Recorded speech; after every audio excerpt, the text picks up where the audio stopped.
꿈에서 소변을 보는 장면이 너무 생생해서 실제로 힘을 주다가 이불에 실례를 하는 일이 종종 있습니다. 12살 무렵 시작됐고 30대가 된 지금도 가끔씩 반복되고 있어요. 병원 가기도 민망해서 고민만 하고 있는데 이런 현상도 수면 문제로 볼 수 있는 걸까요? 꿈에서 화장실에 가는 장면이 너무너무 생생해서 실제로 실수하는 일이 가끔 있다. 그리고 이런 일이 12살부터 시작돼서 지금까지 간헐적으로 반복되고 있다는 얘기시죠. 지금까지 혼자서 얼마나 불안하고 곤란하셨을까 싶은데요. 먼저 그런 마음을 조금 내려놓고 생각을 해보셔도 된다는 말씀을 드리고 싶습니다. 자다가 실수하는 경험은 단순한 실수보다는 우리가 수면 중에 우리의 뇌와 몸이 어떻게 반응을 하는지 그 연결고리에서 생기는 일종의 현상입니다. 우리의 뇌는 평소에 잠을 자고 있더라도 어느 정도 늘 우리 몸 상태를 감지하고 있습니다.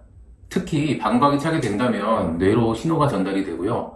그걸 통해서 우리가 깨어나거나 소변을 찾게 되는 것을 조절을 합니다. 그런데 어떤 분들은 이 과정 중에서 조금씩 어긋나는 현상이 생기게 돼요.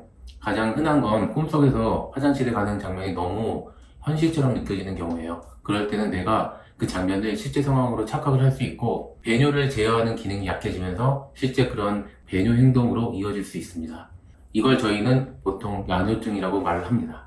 보통은 소화기 때 멈추는 것이 일반적이지만 청소년기 이후까지 증상이 지속된다면 성인까지 지속적으로 쭉 이런 증상이 나타나게 됩니다.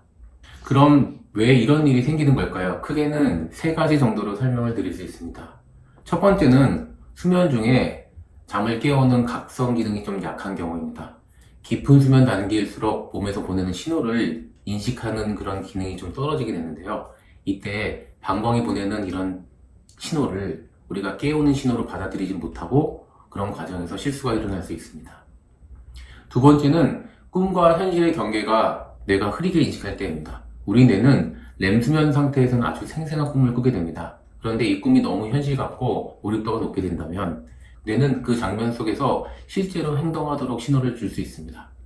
그래서 침대 위에 배뇨를 할 수 있게 되는 거죠. 세 번째는 이제 스트레스나 피로, 수면 습관도 외부 요인입니다. 특히 요즘처럼 수면 시간이 들쭉날쭉하거나 스트레스를 받는 상황이 좀 많은 경우에는 뇌의 조절 기능도 같이 흔들릴 수 있습니다. 그게 곧 방광의 제어력과도 연결이 될 수 있습니다. 그러면 과연 치료가 필요한 문제일까요? 사춘기 이후에 나타난다면 성인까지 지속적으로 나타날 수 있습니다. 이것을 먼저 고려해야 됩니다. 그래서 수면 검사나 또는 약물 치료 등을 먼저 시작하기 전에 일단 생활 습관 조절을 먼저 시도해 보아야 합니다. 구체적인 방법을 들자면요. 잠들기 2시간 전부터는 물, 음료, 과일 등의 이런 수분 섭취를 줄이셔야 되고요. 취침 전에는 반드시 화장실에 다녀오시는 습관을 들이셔야 합니다. 또 매일 같은 시간에 자고 같은 시간에 일어나는 수면 리듬을 일정하게 지키는 것도 매우 중요해요.